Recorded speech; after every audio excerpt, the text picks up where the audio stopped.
नमस्कार दोस्तों, आप सभी का स्वागत है इस वीडियो में। दोस्तों, इस वीडियो में मैं बात करने वाला हूं आपका जीडीएस की नई जॉब के बारे में, जो कि आपका ग्रामीण डाक सेवक होता है।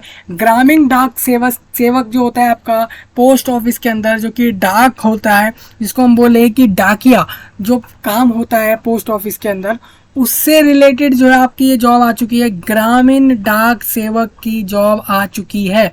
टोटल पोस्ट की बात करें यहाँ पर तो 30,000 पोस्ट निकाले गए हैं ऑल ओवर इंडिया, यानी कि पूरे भारत भर के अंदर टोटल जो है यहाँ पर 30,000 पोस्ट पर निकाली गई है जॉब जीडीएस के लिए, जो कि एक गवर्नमेंट जॉब है। Department of post, ministry of communication, government of India के अंडर ये जो है उसके अंडर आता है। और उसके अंदर आप देख सकते हैं government of India ministry of communication, यानी आप समझ सकते हैं ये जॉब एक नेशनल लेवल पर जॉब है, यानी कि ये आपकी एक सेंट्रल गवर्नमेंट की तरफ से जॉब आई है। जो आप देखेंगे तो 30,000 पोस्ट पर जॉब निकालना, काफ़ी बड़ी संख्या में जॉब देना जो है यहाँ पर आपका करा जा रहा है जीडीएस के अंदर। तो मैं आपको बता दूं, इसके नोटिफिकेशन को पूरा डिस्कस किया जाएगा। आप अगर देखेंगे तो इसका जो फॉर्म है इस जॉब के लिए वो 3 अगस्त से भरा जाने वाला है। जो भी कैंडिडेट इस जॉब के लिए अप्लाई करना चाहें तो उनको जो है इस जॉब के लिए 3 अगस्त से जो है फॉर्म भरना चालू करना पड़ेगा। सबसे पहले मैं आपको बताऊंगा भाई ये जॉब होती किस चीज़ की है, इस जॉब में होता क्या क्या है, सारा कुछ डिस्कस किया जाएगा। जैसा कि आप देख सकते हैं ये पूरा नोटिफिकेशन है, इस पूरे नोटिफिकेशन को यहाँ पर डिस्कस किया जाने वाला है। जैसा आपके सामने आपको दिख रहा है, ये जॉब जो है आपके लिए किस चीज़ की जॉब है, पोस्ट कितनी है और इसमें अप्लाई कैसे करा जाएगा। एलिजिबिलिटी मतलब होता है कि भाई इसके लिए कौन कौन जो है इसके लिए एबल है अप्लाई करने के लिए इस जॉब के लिए। सैलरी क्या होगी, काम क्या होगा, बाकी सारा कुछ जो है यहाँ पर डिस्कस किया जाने वाला है। सबसे पहले मैं आपको बताऊँ, जीडीएस ऑनलाइन एंगेजमेंट की वेबसाइट है, आपको डिस्क्रिप्शन से सारा कुछ अवेलेबल हो जाता है, कहीं भी जाना नहीं पड़ता है, वहीं से आपको सारी चीज़ें मिल जाती हैं। आप देखेंगे तो नोटिफिकेशन के अंदर, डिस्क्रिप्टिव नोटिफिकेशन के अंदर ये चीज़ आई है। अभी जो है यहाँ पर अपडेट की अगर बात करूँ तो यहाँ पर मई का नोटिफिकेशन शो हो रहा है। अभी जो आपका अगस्त जुलाई का जो मंथ का जो नोटिफिकेशन है वो अभी वहाँ पर नहीं दिखाया जा रहा है। लेकिन आप समझिए नोटिफिकेशन जो हमें सोर्सेज के हिसाब से मिला है उस हिसाब से मैं आपको बता दूँ नोटिफिकेशन आ चुका है, जिसको मैं डिस्कस करने वाला हूँ। तो अभी आप इसी वेबसाइट पर आके फॉर्म भरेंगे। 3 अगस्त से फॉर्म भरा जा रहा है, 3 अगस्त से आप फॉर्म भरना चालू करिए। इसके लिए पूरा आपको 3 वीक का समय दिया गया है, यानी 21 डेज़ का टाइम आपको इसमें दिया गया है। कोई इसमें आपको ज़्यादा ऐसा नहीं है कि बहुत जल्दबाजी करनी है, ऐसा भी नहीं है कि बहुत आराम से करना है। आपको एक अच्छा खासा समय दिया गया है, अगर आप चाहें तो इस जॉब में अप्लाई कर सकते हैं। इसमें रिजर्वेशन भी रहेगा कैंडिडेट्स के लिए, कि भाई अगर कोई कैंडिडेट ऐसा है जो चाह रहा है यहाँ पर रिजर्वेशन, तो रिजर्वेशन भी है कैंडिडेट्स के लिए। मेनली अगर बात करूँ यहाँ पर तो यहाँ पर ऐसा जो SC ST या रिजर्वेशन जैसे कैटेगरी से कैंडिडेट है उनको फॉर्म की फ़ीस भी नहीं भरनी है। मतलब आप फॉर्म निःशुल्क यानी फ्री में फॉर्म भरिए, और अगर आप अपने जो एलिजिबिलिटी फुल करते हैं तो आपको ये जॉब मिल जाएगी। सबसे पहले देखिए, ये गवर्नमेंट ऑफ इंडिया जो है मिनिस्ट्री ऑफ कम्युनिकेशन की तरफ से डाक भवन संसद मार्ग न्यू दिल्ली की तरफ से आया है।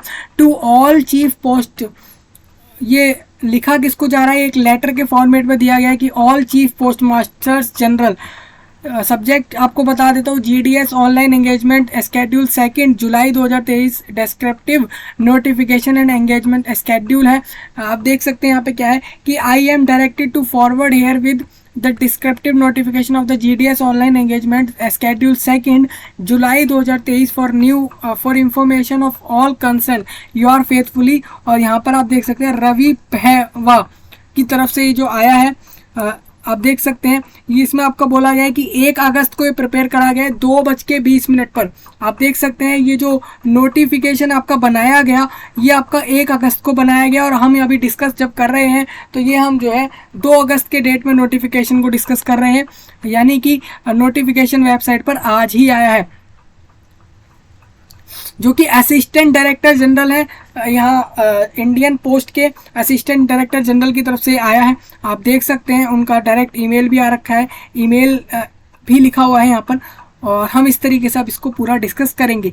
Copy to general manager CEP IPT Bengaluru for kind information and necessary action with request that a copy of the notification may also be got uploaded on the website of the department. Website पर upload हो गई है, कहा जा रहा है, अभी हमें शो नहीं हो रहा है, दिख जाएगा बाद में, उसकी कोई चिंता नहीं है, लेकिन ये अपलोड हो चुका है। सबसे पहले आप देखेंगे तो यहाँ पर लिखा हुआ है कि ग्रामीण डाक सेवक ऑनलाइन एंगेजमेंट के लिए आया है। ऑनलाइन एप्लीकेशन इनवाइट करी जा रही है, जो भी कैंडिडेट एलिजिबल हो इस जॉब के लिए अप्लाई करिए। GDS क्या होता है? ब्रांच पोस्ट मास्टर होता है। GDS के अंदर आप देखेंगे तो ब्रांच पोस्ट मास्टर यानी BPM, assistant branch post master यानी कि जो ब्रांच का पोस्ट मास्टर होता है। आप देखेंगे तो आपके एरिया वाइज जो है ब्रांचेज होती हैं पोस्ट ऑफिस की, तो उस ब्रांच का जो पोस्ट मास्टर होगा उसका भी असिस्टेंट भी होता है, यानी कि असिस्टेंट ब्रांच पोस्ट मास्टर होता है। डाक सेवक जिसे, और तीसरा आपका डाक सेवक। तो GDS ग्रामीण डाक सेवक जो होते हैं उसमें आपका branch post master, assistant branch post master और आपका डाक सेवक, ये 3 तरह के पोस्ट होते हैं जो इसके अंदर आपकी जॉब आई है। Application are to be submitted online at, आप इस वेबसाइट पर करेंगे, जो हम अभी देख रहे थे वही वेबसाइट सेम है जो आपकी वैकेंट पोस्ट है उनके ऊपर। एंगेजमेंट स्केड्यूल इज अंडर, आप देख सकते हैं यहाँ पर रजिस्ट्रेशन, मतलब आपको फॉर्म कब से कब तक भरना है, तो 3 अगस्त से लेके आपको जो है 23 अगस्त तक का समय दिया गया है 2023 के ईयर में। आप देख सकते हैं 20 यानी कि 21 डेज 3 वीक का समय है। अगर आप इसमें कोई भी मिस्टेक करते हैं तो 24 से लेके 26 यानी 3 डेज के टाइम के अंदर आप इसमें कुछ भी चेंज कर पाएंगे। अब ये देखिए इमोल्यूमेंट्स की बात कर लेते हैं। Emoluments in the form of time related continuity allowance TRCA plus dearness allowance thereon are paid to the GDS. The applicable TRCA to different category are as under. अब देखिए इमोल्यूमेंट्स वो होता है कि आप जो काम करते हैं उसके बदले जो आपको भत्ता दिया जाता है, आप कह लीजिए कि जो आप काम करते हैं उसके बदले जो आपको सैलरी मिलती है, पैसे मिलते हैं, उसको हम इमोल्यूमेंट्स यहाँ पे कहते हैं। तो इमोल्यूमेंट्स इन द फॉर्म, वो किस फॉर्म में होगा आपको बता देता हूँ। एक आपका होता है TRCA, time related continuity allowance, मतलब कि टाइम से रिलेटेड आप देखेंगे कंटिन्यूटी अलाउंस होता है TRCA, वो आपको दिया जाता है। उसके साथ प्लस उसका आपका डियरनेस अलाउंस, जो भी पोस्ट ऑफिस के अंदर काम करने वाले को अलग अलग चीज़ें अलाउड होती हैं, जैसे कुछ बेनिफिट्स होते हैं, वो सब आपके अलग होंगे। TRCA आपका जो काम करने का होगा वो आपको अलग दिया जाएगा। तो ये आपका होगा। तो जिसमें आपको बता दूं BPM के लिए आप देख सकते हैं 12,000 रुपये से लेकर 29,380 रुपये के बीच में ये होगी सैलरी, मतलब TRCA, मतलब आप समझ सकते हैं कि ये रुपये आपको मिलने वाले हैं इतने अगर आप यहाँ काम करते हैं। अगर आप ABPM यानी कि assistant of branch post master या फिर डाक सेवक के लिए करेंगे तो इन दोनों की सेम है 10,000 से लेकर 24,470। देखिए होता क्या है, यहाँ पर स्टार्टिंग में आपका 12,000 या 10,000 होगा लेकिन पोस्ट वाइज, लेकिन इसमें आपका बढ़ के 15,000 20,000 हो सकता है। मैक्सिमम इसी के बीच में लाई करेगा, आप अगर देखेंगे तो इसी के बीच में आपका जो होगा वो आएगा। तो ये आपको पता लग चुका है। अब आपको देखना है कि आपको किस पोस्ट के लिए अप्लाई करना है, आपको कौन सी पोस्ट चाहिए। सबसे पहले मैं आपको बता देता हूँ जॉब प्रोफाइल की, भाई जॉब है क्या चीज़, काम क्या होगा, ये सब आप समझ लीजिए। जो आपका BPM है, GDS के अंदर सबसे बड़ा पोस्ट अगर आप देखें तो BPM है, उसके बाद ABPM है और फिर आपका डाक सेवक है। तो सबसे पहले आप देखेंगे यहाँ पर BPM की बात करूँ तो जॉब प्रोफाइल ये रहेगा कि day to day postal operations of branch post office and India post bank, India post payments bank IPPB in the manager as prescribed by the department from time to time. यहाँ पर होगा ये कि day to day यानी कि रोज जो आपके हर दिन पोस्टल ऑपरेशन होते हैं ऑफ जो ब्रांच पोस्ट ऑफिस के होते हैं, आपका जो पोस्ट ऑफिस होते हैं जगह जगह पर, तो आपके ब्रांच में जो पोस्ट ऑफिस है उसको हम BO बोलेंगे यहाँ पर। तो वहाँ पर जो भी ऑपरेशन हो रहे हैं डेली उनको देखना। एंड इंडिया पोस्ट पेमेंट्स, जो आपका इंडिया पोस्ट पेमेंट्स बैंक है, in a manner as prescribed by the department. तो समय के हिसाब से जो भी वहाँ पर काम होगा, पोस्ट जो भी आपका पैसे से रिलेटेड काम होगा इंडिया पोस्ट पेमेंट्स बैंक, तो उसके अंदर काम रहेगा। Marketing and promotion of products, जो आपके मार्केटिंग करना और आपका जो प्रमोशन रहेगा प्रोडक्ट का एंड सर्विसेज का being provided by the department जो भी डिपार्टमेंट के द्वारा प्रोवाइड किया जाएगा, and operating various services in the customer services, और आपको बहुत सारे सर्विस जो है वो ऑपरेट करने पड़ेंगे in the customer services centre CSC of a department etcetera. देखिए मेनली आपकी जब होता है तो आप 2-4 दिन वो काम करते हैं तो समझ जाते हैं, मेनली आप समझ रहे होंगे मैं जो बता रहा हूँ। In the single handed BPMs have the overall responsibility of smooth and timely functioning of the office। जो पोस्ट ऑफिस होते हैं उस पूरे ऑफिस की जिम्मेदारी BPM के हाथ में होती है। जो आपका ग्रामीण डाक सेवक होता है उसके हाथ में होती है पूरे ऑफिस पोस्ट ऑफिस को संभालना। सिंगल हैंडेड BOs जो भी होते हैं आपके, वो BPMs को ही पूरा रिस्पॉन्सिबिलिटी होता है स्मूथली और टाइमली वो संभालें, और including mail conveyance and mail delivery सब उनको देखना होता है।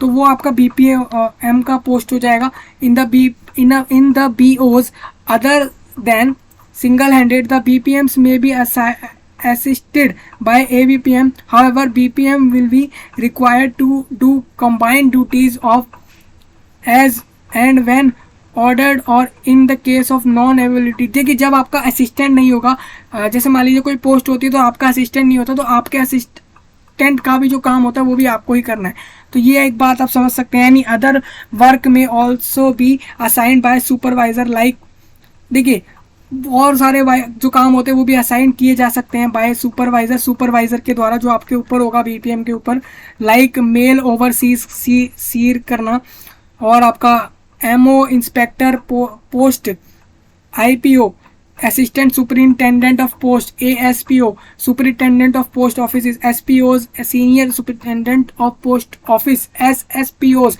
एक्सेट्रा। ये सब आपको करना पड़ सकता है अगर इन पोस्ट पे जो लोग हैं वो अगर आपको जो काम देंगे वो आपको करना पड़ेगा। Residence accommodation, the applicant selected as GDS BPM will have to provide accommodation for branch post office after selection but before engagement। आप इस बात को समझिए, आपका सिलेक्शन हो गया मान लीजिए इस पोस्ट के लिए, तो आपको इसमें बताना पड़ेगा कि बिफोर, देखिए यहाँ पे आप अगर सिलेक्ट हो जाते तो declaration to this effect with details of accommodation is to be submitted before engagement. The applicant so selected will be required to reside in post village, the village in which the BO is functioning only। जहाँ पर भी BO होंगे आपके branch offices होंगे वहाँ पर आपको बताना पड़ेगा कि किस विलेज के अंदर कौन से पोस्ट ऑफिस के अंदर आपको चाहिए, ये आपको बताना पड़ेगा। The accommodation should meet the standard as prescribed by this directorate letter number dated as amended from time to time. अब देखिए यहाँ पे जो आपका ABPM की पोस्ट है मैं उसके बारे में बता देता हूँ। उसमें आपका होता है sale of stamps, stationery, conveyance, delivery of mail at door step, exchange the mail with out account office etcetera, deposits, payments, other transaction जो भी होती हैं आपके इंडियन पोस्ट पेमेंट बैंक से रिलेटेड, वो सब संभालना, वो सब यहाँ पे काम होगा आपके assistant of branch post master के अंडर। जो आपके ब्रांच पोस्ट मास्टर होंगे जो उनका असिस्टेंट होगा उसका काम ये होगा कि सेल ऑफ स्टैम्प्स और स्टेशनरी, और ये जो मैंने आपको बताया ये काम उसका होगा। To assist BPM in postal operations in a manner as prescribed by the department from time to time. Marketing or promotion of product services being provided by department operating various services in the customer services center CSC of a department etc. ABPM जो होगा वो may also be required to do combined duties। उसको कभी कभार BPM की भी करनी पड़ सकती है काम जो BPM का होगा, कभी कभार BPM नहीं हुआ, और एंड when ordered और in case की BPM नहीं है तो ये सब काम भी वो करना पड़ सकता है। एनी अदर वर्क्स असाइन, अगर आपको सुपरवाइजर लाइक आपको MO IPO इनकी फुल फॉर्म हमने ऊपर देख लिए, सारे सुपरवाइजर होंगे आपके, ये आपसे ऊपर वाले पोस्ट पर होंगे। तो अगर ये लोग जो भी काम आपको देते हैं वो आपको जरूर करना पड़ेगा क्योंकि आप ऑटोमेटिकली उनकी पोस्ट से जो है कम है। Residence ABPMs are required to reside within the delivery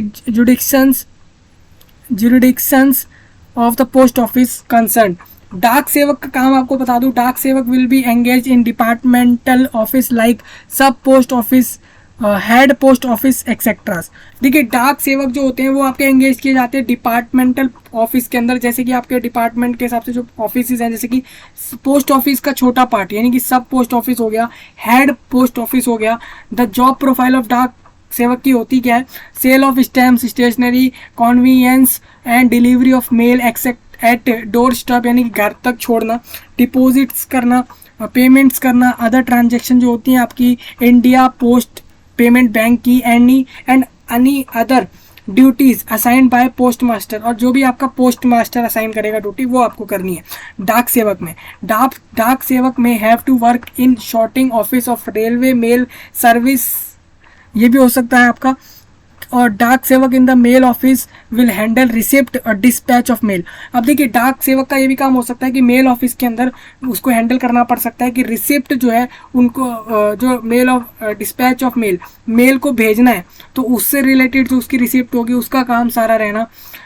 dispatch of mail bags, mail जो आपको मेल भेजने एक जगह से दूसरे जगह, तो उनके जो भेजने की जो रिसिप्ट होंगी उनको हैंडल करना जो है मेल ऑफिस के अंदर डाक सेवक का काम हो सकता है। ट्रांसशिपमेंट ऑफ बैग्स हो सकता है। Dak Sevak will also assist post manager, post master, sub post masters in managing the smooth functionings of departmental post offices and do marketing, business procurement और any other work assign by the post master, या कि आपकी जो बाकी ऊपर की post है वो आपको जो काम देंगे वो भी करना होगा। अब देखिए एलिजिबिलिटी बता देता हूँ। पोस्ट का काम हमने डिस्कस कर लिया, आपको सारे समझ आ गए होंगे। मेनली आप ये देखेंगे तो सबसे बढ़िया, अगर मेरे से पूछे कौन सा पोस्ट है तो बीपीएम ही पोस्ट अच्छा है। अब एज लिमिट की आपको बता दूँ तो एज लिमिट यहाँ पे 18 से 40 आपकी एज रखी गई है। इसके बीच में अगर आप हैं तो आप अप्लाई करिए। नेक्स्ट यहाँ पर है कि age will be determined as on the last date of submission of application. आप जैसे देखेंगे तो यहाँ पर 23 को एक फॉर्म क्लोज होंगे, तो 23 अगस्त को जो आपकी एज है, सपोज मान लीजिए 23 अगस्त को जो है आप 18 के उसी दिन हो रहे हैं, तो आप इसमें अप्लाई कर दीजिए। आपको पता है कि आप उस दिन 18 के होंगे तो आप अप्लाई कर सकते हैं। अगर उससे पहले हो गए हैं तो भी आप अप्लाई कर सकते हैं। यहाँ पर रिलैक्सेशन ऐसा रहेगा, SC/ST कैटेगरी से 5 साल का relaxation, schedule caste, schedule tribe, अनुसूचित जाति और जनजाति। ओबीसी में 3 साल का। AWS को कोई रिलैक्सेशन नहीं है, अगर AWS की 40 ईयर कंप्लीट है तो वो अप्लाई ना करें। डिसेबिलिटी वाले कैंडिडेट को 10 ईयर का रिलैक्सेशन रहेगा और उसके ऊपर आपका कैटेगरी रिलैक्सेशन इंक्लूड रहेगा EWS को छोड़कर। यहाँ पर आपको कैटेगरी का सर्टिफिकेट सबमिट करना पड़ेगा फॉर्म के साथ, जो क्लैरिफाई करे कि आप उस कैटेगरी में आते हैं। एजुकेशन क्वालिफिकेशन यही है कि आप 10th पास हो, 10th में आपके पास मैथ्स आपने पढ़ी हुई हो, mathematics subject, mathematics and English दोनों आपने पढ़े हुए हो। Has been studied as compulsory और इलेक्टिव सब्जेक्ट, आपने एक कंपलसरी सब्जेक्ट के तौर पे इन दोनों को पढ़ा हुआ हो। Conducted by any recognised board, चाहे वो कोई सा भी बोर्ड हो जिसमें जो इंडियन गवर्नमेंट के अंदर आ रहा हो, स्टेट गवर्नमेंट के अंदर आ रहा हो या यूनियन टेरिटरी ऑफ इंडिया के अंदर भी आ रहा हो, तो आप इसमें अप्लाई करेंगे अगर आपकी ये एलिजिबिलिटी है। Shall be A mandatory educational qualification for all approved categories of GDS। आप देख सकते हैं GDS की जितनी पोस्ट मैंने आपको बताई सबके लिए सेम क्वालिफिकेशन रखा गया है। The applicant should have studied the local language, example name of local language at least up to secondary standard as compulsory और इलेक्टिव सब्जेक्ट। आपको एक लोकल लैंग्वेज आनी चाहिए उस एरिया की जो होगी जहाँ पर आप ये पोस्टिंग लेंगे बाद में, तो ये चीज़ आपको आनी चाहिए। सपोज मान लीजिए आपके एरिया में जो भी भाषा बोली जाती हो वो लोकल लैंग्वेज आपको आनी चाहिए। साथ में आपका 10th पास होना चाहिए मैथ और इंग्लिश के साथ। बहुत मिनिमम एलिजिबिलिटी है यहाँ पर एजुकेशन वाइज। आपको अदर नॉलेज जैसे कि कंप्यूटर की नॉलेज हो और साइकिलिंग की नॉलेज हो, क्योंकि पोस्ट ऑफिस में कभी कभार होता है कि आपको जो है एक जगह से वो जो डाक सेवक का जो काम है वो सब आपको समझ आ रहा होगा। एडिक्वेट मीनिंग ऑफ लिवलीहुड ये आपको आना, ये भी आपकी जो है क्वालिफिकेशन के अंदर ही आएगा। Engagement of GDS will be subject to the instruction issued by the department of post regarding the reservation of categories. The applicant may go through the following instruction available on the website. अब देखिए category से related मैं आपको बता दूं, यहाँ actual में reservation यही है कि एज में रिजर्वेशन मिल जाएगा, जो मैंने आपको बताया कितने ईयर का होगा। अब परमिशेबल डिसेबिलिटी फॉर PWD। अब देखिए मैं आपको बताऊं, अगर आप किसी भी पोस्ट में अप्लाई कर रहे हैं तो category of disability suitable for the post, मतलब कि लो विजन वाले को, डीफ को, हार्ड ऑफ हियरिंग वाले कैंडिडेट को, 1 आर्म वाले को, 1 लेग वाले को, मान लीजिए कि कोई कैंडिडेट ऐसा है जिसके पास 1 लेग है दूसरा लेग नहीं है, सपोज मानिए 1 पैर है दूसरा नहीं है, और लेपोरेसी क्योर, ड्वार्फिम्स, एसिड अटैक विक्टिम है अगर वो, या स्पेसिफिक लर्निंग डिसेबिलिटी है, इंटेलेक्चुअल डिसेबिलिटी है, मल्टीपल डिसेबिलिटी है फ्रॉम अमोंगस्ट डिसेबिलिटी, जो कि मेंशन है ए से डी पार्ट के अंदर, आगे आप देखेंगे। इसी में आपने देखा जैसे ए से डी के पार्ट के अंदर जो भी डिसेबिलिटी है, ऐसी डिसेबिलिटी है अबव एक्सेप्ट, अगर इसको छोड़ के डिसेबिलिटी है तो वो भी आपकी इंक्लूड होगी। हाउ टू अप्लाई, अप्लाई आपको ऑनलाइन करना है। सबसे पहले मैं बताऊंगा कैसे करा जाएगा। ऑनलाइन में आपको सिंपल यही करना होगा कि आप अपना एक रजिस्ट्रेशन करेंगे पहले वेबसाइट पर इंडियन पोस्ट के, उसमें आपका ईमेल आईडी, मोबाइल नंबर चाहिए, वो आप वर्किंग में हो, दोनों यूज़ कर रहे हो, उसको आप डाल के रजिस्ट्रेशन कर लीजिए, अपने पर्सनल डिटेल, नाम, जेंडर और एड्रेस डाल के। जब रजिस्ट्रेशन हो जाएगा उसके बाद फॉर्म कैसा भरा जाएगा, तो फॉर्म भरने के लिए आपको बता दूं, आपको एक आईडी प्रूफ अपना चाहिए जो ये बताए कि आप इंडियन सिटीज़न हैं और किस स्टेट से हैं, एड्रेस और सारा कुछ बताया जाए उस आईडी प्रूफ के द्वारा, चाहे वो आधार कार्ड हो सकता है, पैन कार्ड या दूसरे कार्ड हो सकते हैं। दूसरी चीज़ यहाँ पे ये है, आईडी प्रूफ बताने के बाद आपको यहाँ पे 10th का सर्टिफिकेट अपलोड करना पड़ेगा, कैटेगरी सर्टिफिकेट अपलोड करना है, फ़ोटो सिग्नेचर अपने अपलोड करने हैं, ये आपको करना होगा। बस इसके बाद फॉर्म सबमिट होगा। सिलेक्शन क्राइटेरिया आपको बता दिया है, जो सिस्टम जनरेट करेगा मेरिट लिस्ट, उसके बेस में आपका सिलेक्शन होगा। मेरिट लिस्ट जो प्रिपेयर होगी वो आपके मार्क्स के बेस पे होगी जो आपके ऑब्टेन्ड हुए हैं, conversion of grades points two marks and explain in सब पैरास, जो कि आपके पैराग्राफ 3rd से 9th के अंदर लिखा होगा, उससे आप समझेंगे कि कैसे आपको जो है मार्क्स जो है अलॉट होने वाले हैं लिस्ट के अंदर। In secondary school of examination जो भी आपके 10वीं में आए हैं marks, approved aggregate to percentage to accuracy of 4 decimals, 4 decimal तक ये लिया जाएगा मार्क्स को। Passing of all the subject as per the respective approved board norms is mandatory, pass होना हर सब्जेक्ट में जो है आपका ज़रूरी होना चाहिए और आपका उसमें पास होना चाहिए हर सब्जेक्ट में। और for applicants where secondary education, secondary school examination 10th standard mark sheet containing the marks are as mentioned in each subject on marks and grade points both, their total marks will be worked out by taking into account the marks obtained in all compulsory and elective optional subjects other than extra subject if any. This will ensure that applicant will with higher marks get selected, जिस applicant के ज़्यादा marks होंगे 10वीं में 10th class में वही select होगा, उसको ही अच्छे पोस्ट मिलेंगे। ये आप देख लीजिए, applicants having both marks and grades in the mark sheet, जितने भी एप्लीकेंट ऐसे हैं जिनके मार्क्स और ग्रेड जो है मार्कशीट के अंदर have to apply with all marks only, आपको सिर्फ मार्क्स के साथ अप्लाई करना है। In case any applicant applies with grades instead of marks की जगह, तो उसका एप्लीकेशन हटा दिया जाएगा। मान लीजिए आपके ग्रेड जो होते हैं वो जो है मार्क्स से ज़्यादा होते हैं, आप जानते हैं CGPA या दूसरे सिस्टम्स होते हैं वो आपके हमेशा ज़्यादा होते हैं मार्क्स से, जो आपके परसेंटेज बनाते हैं, तो आपको मार्क्स ही अपलोड करने हैं, आपको CGPA या ग्रेड जैसा कुछ अपलोड नहीं करना है। For any particular subject only grade are mentioned in the marksheet, then for that subject grade can be mentioned and the same need not to be converted to the marks by the candidate. अब देखिए ऐसे subjects होंगे जहाँ पर आपको marks seat में marks नहीं दिए गए, ग्रेड दिए गए, तो ऐसे में कैंडिडेट को सिर्फ ग्रेड अपलोड करना है, ऐसा नहीं लिखना कि भाई ये मेरे मार्क्स हैं, उसको ग्रेड के फॉर्म में ही बता देना है कि वो ग्रेड है। For applicant having only grade subject wise marks will be arrived for each subject, compulsory elective subject जितने भी रहेंगे, बट एक्स्ट्रा सब्जेक्ट का नहीं लिया जा रहा है यहाँ पे, by applying the multiplying factor of 9.5 in the following manner. मान लीजिए किसी कैंडिडेट के जो है किसी कैंडिडेट के मान लीजिए A1 ग्रेड आ गया A1, तो और ग्रेड पॉइंट में उसका लिखा हुआ है किसी सब्जेक्ट में 10, किसी में लिखा है 9, किसी में लिखा है 8, तो उसको आपको क्या करना है 10 ग्रेड को 9.5 से मल्टीप्लाई करेंगे, फिर आपका जो भी आ जाएगा, जैसे आप देखेंगे 9.5 को आप मल्टीप्लाई करेंगे अगर 10 से, तो ये जो है आपका 95 आ जाएगा। तो किसी के ग्रेड पॉइंट 10 है तो इसका मतलब क्या है कि उसके 95 मार्क्स हैं उस सब्जेक्ट के अंदर। तो इस तरीके से होगा ये सॉल्व। यहाँ लिखा भी हुआ है, तो ये आपको देखना है। CGPA और जो भी मैंने डिस्कस किया वो सारा यहाँ पे दे रखा है। कम्युनिकेशन ऑफ सिलेक्शन, तो ये वही सब है, हम इसको डिस्कस नहीं कर रहे हैं, मेन इंपॉर्टेंट चीज़ों को डिस्कस कर रहे हैं। देखिए आपके 31 दिसंबर, आफ्टर 31 दिसंबर के बाद, यानी ये आपकी जो है न्यू ईयर के बाद, यानी कि 24 के अंदर आएगी। 2024 में आपकी जो आ रही है ये लिस्ट, जिसमें आपको पता लगेगा कि आपका नाम है या नहीं है, आप सिलेक्ट हुए हैं या नहीं है। Application pending after this date shall not be consider for engagement. अब देखिए कुछ एप्लीकेशन ऐसे पता लगता है कि भाई हमारा लिस्ट में नाम नहीं है क्योंकि हमारा एप्लीकेशन कैंसिल हो गया, तो फिर वो कैंसिल ही रहेगा, उसको जॉब नहीं दी जाएगी। ये चीज़ बताई गई है यहाँ पे,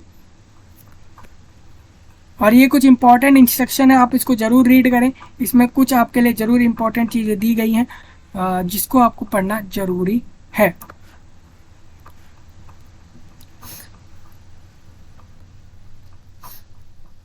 community wise consolidation of post, अब देखिए ये आपके काम का नहीं है, अंडरटेकिंग आपको भरना पड़ सकता है। ये बताने के लिए जैसे मान लीजिए आई, आपको अपना नाम डाल देना है, सन ऑफ अपने फादर का नाम बता देना है, डॉटर ऑफ बता देना है, या फिर वाइफ ऑफ बता देना है। Hereby undertake to declare that I will be able to use smartphone laptop, तो ये आपको बता देना है। Further I also hereby declare that I am computer literate, कि आपको कंप्यूटर आता है। अंडरटेकिंग है, आपको बताना पड़ता है कि भाई ये चीज़ से रिलेटेड मेरे को ये चीज़ आती है मुझे, या ये चीज़ करवानी है, वो सब आपको बताना पड़ता है। डिक्लेरेशन, जैसे आप मान लीजिए आपको कोई चीज़ डिक्लेयर करनी है, हेयर बाय डिक्लेयर दैट कि आई एम एबल, कि मैं बाईसाइकिल जो है फॉर परफॉर्मिंग माय ड्यूटी, अपनी ड्यूटी को चलाने, अपनी ड्यूटी को करने के लिए मैं जो है साइकिल चला सकता हूँ और चलाऊँगा, ये आपको बता देना है। वो डिक्लेरेशन से बताया जाएगा। एज जीडीएस के अंदर बीपीएम की पोस्ट पे हो, इनमें से कोई सा भी पोस्ट हो, आप साइकिल चलाएंगे अपनी जॉब के लिए, या आप बताएंगे declaration. Further I also declare that I have knowledge of riding scooter और मोटरसाइकिल, कि आपको बाइक जो होता है, मोटरसाइकिल वो और स्कूटर आता है चलाना, ये भी आपको बताना पड़ेगा। क्योंकि आजकल क्या है, साइकिल के बजाय डाक सेवक का जो काम होता है वो कहीं भी कभार मोटरसाइकिल पे या स्कूटर पे होता है, तो उसके लिए डिक्लेरेशन आपसे मांगा जा रहा है कि आपको आता है। कहीं ऐसा ना हो कि आगे चल के कुछ ऐसा होता है और फिर आप ये बोलते हैं कि भाई मुझे नहीं आता था, तो ये नहीं होना चाहिए, इसलिए आपको पहले ये चीज़ डिक्लेयर करनी है। ये TRCA अलाउंस से रिलेटेड अंडरटेकिंग है, वो आपको बतानी है। तो ये सब आपके लिए ही इंपॉर्टेंट है। ये आपका रजिस्ट्रेशन का पूरा प्रोसेस दिया हुआ है, पेमेंट ऑफ फीस दिया हुआ है, और डॉक्यूमेंट क्या क्या अपलोड होंगे, रिसेंट फोटोग्राफ, साइन अपलोड होगा, 50 KB और 20 KB से कम साइज रखा जाएगा। ये KB और ये सब आपको नहीं समझ आ रहा हो तो आप एक वीडियो है उसको ज़रूर देखें। भाई फॉर्मेट कैसे करना है आपको, इमेज का, सिग्नेचर का, और उसका साइज़ जो है वो कैसे चेंज होता है, वो सब आप देख सकते हैं। Selection of verifying authority, window for application form correction. अब देखिए यहाँ पर 24 से लेकर 26 तक करेक्शन कर सकते हैं फॉर्म के अंदर, अगस्त के मंथ के अंदर। ये एज रिलैक्सेशन का फॉर्म है, आप देख सकते हैं। By undertake that detail furnished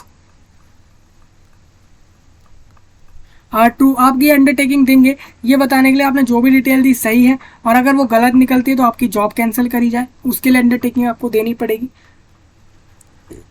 कि आपका क्रिमिनल कोई बैकग्राउंड नहीं है, कभी कुछ आपने क्राइम नहीं किया, उससे रिलेटेड ये फॉर्म है, अंडरटेकिंग आपको ये सबमिट करनी है। तो ये पूरा नोटिफिकेशन था जिसको हम डिस्कस कर चुके हैं इस जॉब से रिलेटेड, और बस यही था। आप देखेंगे यहाँ पे फीस की बात अभी मैंने नहीं करी थी, तो यहाँ कोई एग्ज़ाम नहीं है, इस बात को आप देख लीजिए, समझ लीजिए कि कोई यहाँ पे एग्ज़ाम नहीं हो रहा है आपका। डायरेक्ट यहाँ पर क्या हो रहा है, आपको 10th के मार्क्स के बेस पर जो है जॉब दी जा रही है, और काफ़ी बढ़िया बात है।